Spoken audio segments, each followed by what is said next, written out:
भारत के stand up comedian समय रैना की बॉलीवुड के बिग बी अमिताभ बच्चन से बैठक, नोकझोंक और हंसी मजाक ने मद्दाहों के दिल जीत लिए। समय ने अमिताभ को अपनी दादी का क्रश करार दे दिया।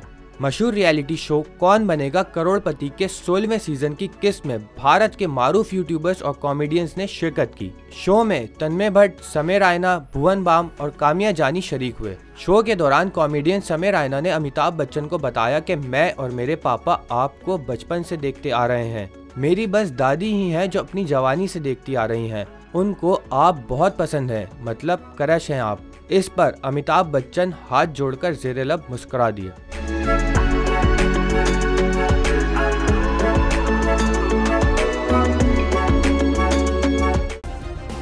सब्सक्राइब करें और बेल दबाएं ताकि कोई खबर रह न जाए।